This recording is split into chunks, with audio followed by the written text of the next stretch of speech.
I told you can't trust these. Now Puffy done kill Tupac, man.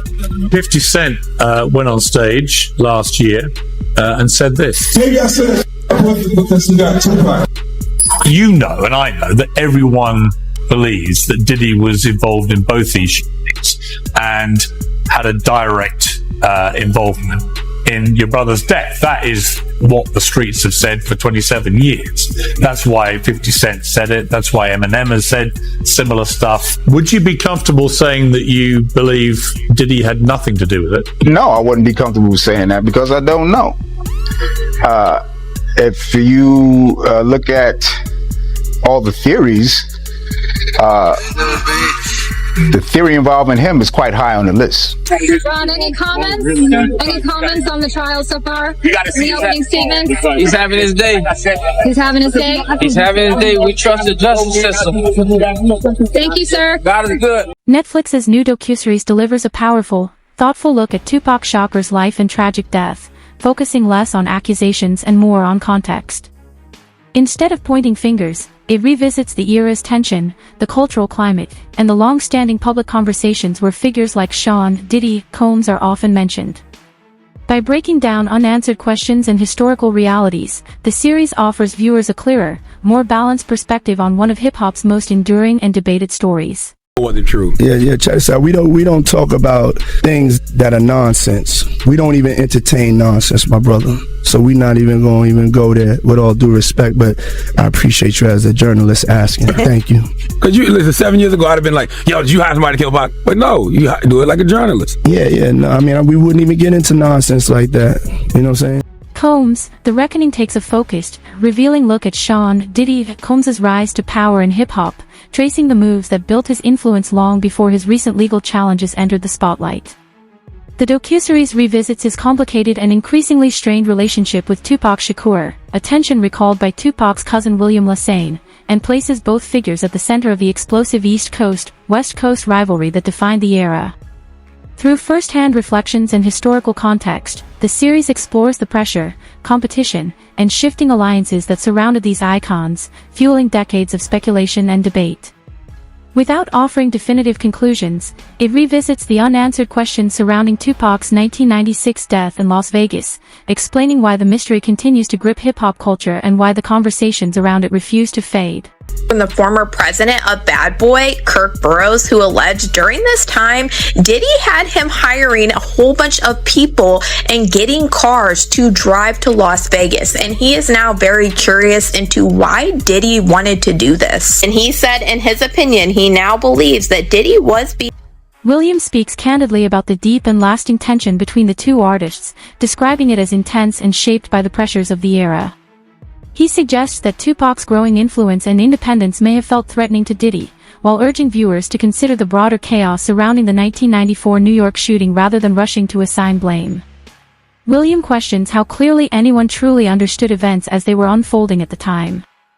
Echoing that perspective, music veteran Gene Deal has also pointed to the heavy competitive pressure between the two figures, noting that the rivalry likely added strain to an already volatile chapter in hip-hop history. Tupac blueprint and change Biggs and Bad Boy in image. I get around,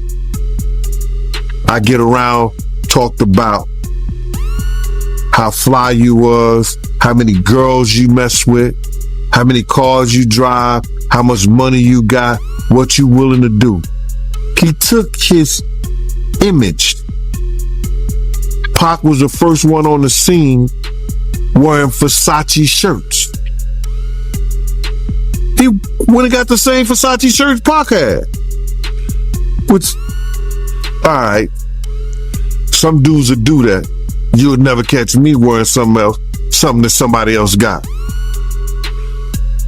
He was knocking down all the women that he thought Pac was knocking down.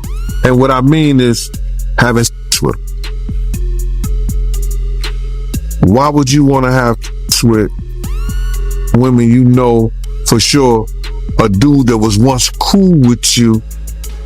Alongside Williams' reflections, Tupac's brother Mopreme has shared his view that the circumstances surrounding Tupac's death still deserve deeper, more careful examination. He stresses the importance of looking at the full landscape of that turbulent era, including the environment, the pressures, and the many figures connected to it, rather than rushing to simple conclusions. For Malprem, only by revisiting every angle with clarity and patience can a more complete understanding of what truly happened begin to take shape. Saying that you want to see how serious the Vegas PD is going to take this case. Because Keefe D is people that he name dropped that you want to see if they're going to investigate? Yeah, absolutely. That's why I'm curious to see how they plan to deal with the case, because he, in his own admissions, mentions other people. You know, are they going to say what happened to these people? Yes, Puffy being one of them. I don't know where that's going to lead, but I do believe there were accomplices, and I don't think all of them have been looked at. So, you know, because over the years, you know, it's a lot of years, you know, amongst the family, we talk, we want to figure it out too. We thinking certain things too.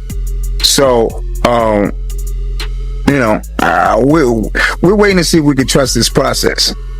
I feel like it's bigger because I haven't heard anything about that part of the story from the prosecutor's office. I haven't heard anything about Puffy from the prosecutor's office, even though Keefe D implicates him on these videos that they claim they're using to indict him. Even you got a Crip affiliate from somewhere, but you still not gonna talk about the guy that he mentions by name on the thing? Yeah, I mean, you know,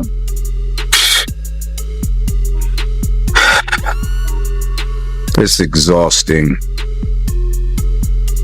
You know, or you know, I'm waiting to see how far they go, because that's what everybody's talking about. That's what everybody's talking about. What about Puffy?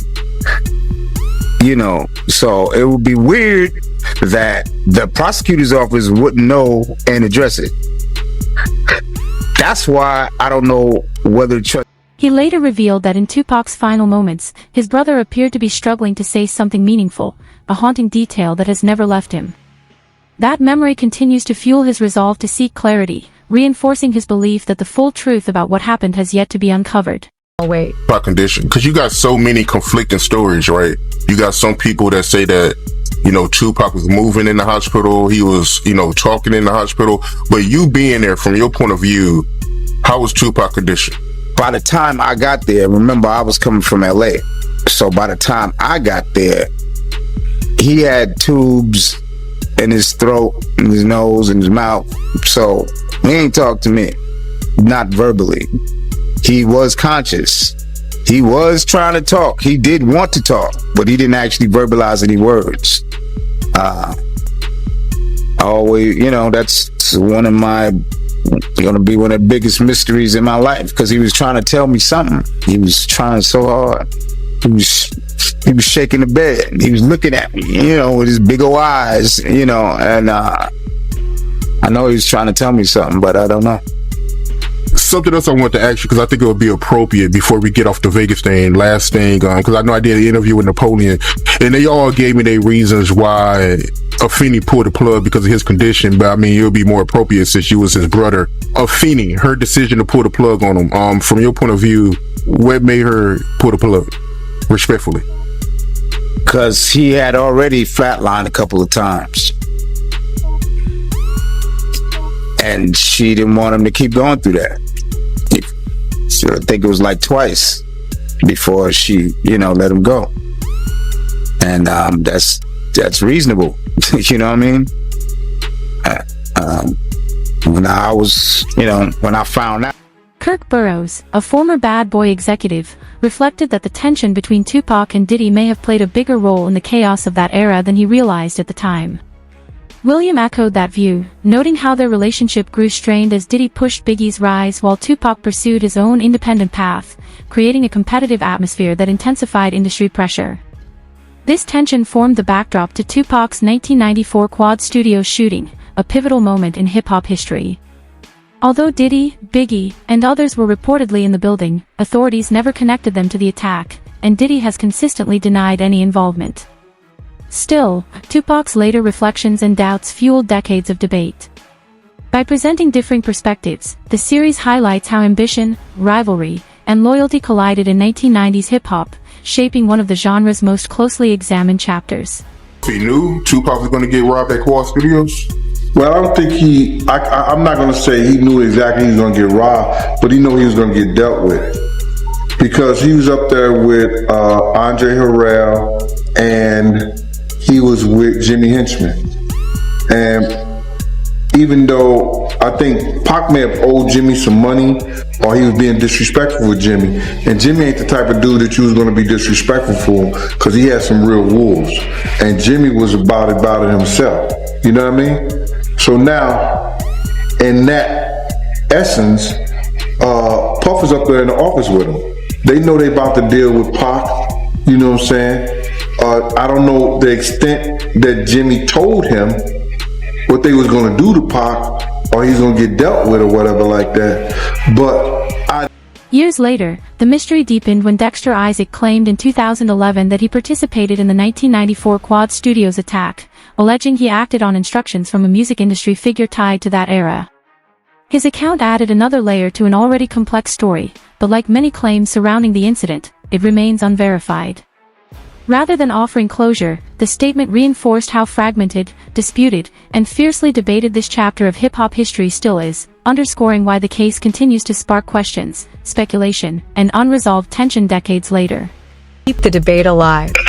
You know that he had another bracelet that was like a bicycle chain with charms on it, right? I couldn't say that, all right? He had the diamond chain on with the chain with diamonds at each links going through it, right? He had a big stone on the diamond ring and a smaller stone, one for $35,000 and the one for $20,000, all right? So even Stretch that did this shit, I took his bracelet too, yeah, and changed it and put his name, my man's name on it, and took off the name on it. So motherfuckers claiming that this even so hold on, homie. Claim that he was Tupac's stepdaddy, wrote me and wanted me to have my people meet him and give him back the chain and shit, talking about some redemption shit. You know, them niggas ain't so hold on, hey Dex. So that day that happened, November 30th, 1994, it wasn't just Tupac and Freddie Nichols. Stretch was with them too? Stretch was with them too, yeah. Stretch set the whole shit up. He was in cahoots. He was giving us play-by-play where they was at. On their way there, he was in communication with Jimmy and shit. You know, Jimmy promised him two big eggs and shit. Wow, so he sold Pac out for a quarter brick, basically. Basically, yeah. And Jimmy Henchman has consistently denied any involvement, stating he had no connection to the Quad Studios incident. His refusal adds another conflicting account to an already tangled history, reinforcing how much of this chapter in hip-hop remains unresolved and debated. By ongoing public debate. There was a big frame picture, photograph on one of your walls, and it had Tupac on it wearing a Henchman Entertainment t-shirt. Now, a few years ago, there was a guy named Dexter Isaac that came forward who claimed that you were connected to the Tupac shooting. Do you have anything to say about that? No, 100%. I've never ducked from answering any Tupac questions, which I could understand if I don't know how Quad Studio morphed into, like I was in Vegas and was part of the shooters that actually ended in his demise. Let me say, me and Tupac were friends. And me and him were friends. I had nothing against Tupac. I liked him. He was younger than me. I'm sure that he looked up to me. There's many moments that me and Pac had that were very intimate, where he's talked to me about things that he was afraid of or things that he loved to do and all of those kind of things. Here it is, you have a prosecutor and you have a guy who's in jail for life. When they pulled Dexter down to interview him in regards to what he knew about me and Tupac and so on and so forth, I have no doubt at this point that Dexter probably was the guy or one of the assailants on Tupac. But Dexter's story just doesn't make sense. Dexter tells a story that I wanted a ring for my fiance, and so I tell him to get the diamond ring from Tupac so I can give it to my fiance, and so on and so forth. He tells this magical story. The only person that can believe such a story is Todd Kaminsky, who was the prosecutor. Jimmy Henchman has firmly denied any involvement, stating he had no connection to the Quad Studios incident. His rejection of the claims adds to the competing narratives around the event, underscoring how much of this chapter in hip-hop history remains unresolved and widely debated. Increasingly combustible space. To make it clear, man, when Puffy came to LA, you used to give him protection, right? From the Southside Crips, because he was scared of Suge Knight. It speaks for itself, my brother. He was playing chess, and I guess we was playing checkers, cuz. So he was really scared of Suge Knight like that, yo? Keith D recalled feeling terrified as tensions escalated, noting that the feud between Tupac and his rivals intensified after the release of Hit 'Em Up. He described the atmosphere as volatile, with every conversation reflecting the immense pressures and high stakes of the era. The documentary uses his recollections to show just how competitive and combustible hip-hop had become, capturing the fear, rivalry, and unrest that surrounded some of its biggest figures. And pressure-filled culture. Can you talk about that? Yeah, so there's, Keefe D claims that there is this ongoing conversation. It happens on 3 different occasions, but most specifically when he and Puffy are at this place called Greenblatt's Deli on Sunset. And they're there. Things have spiraled out of control. Puffy's really concerned about, the welfare of his safety. And he tells Keefe D, man, I just need you to take care of this situation with Suge and Tupac. It's out of control.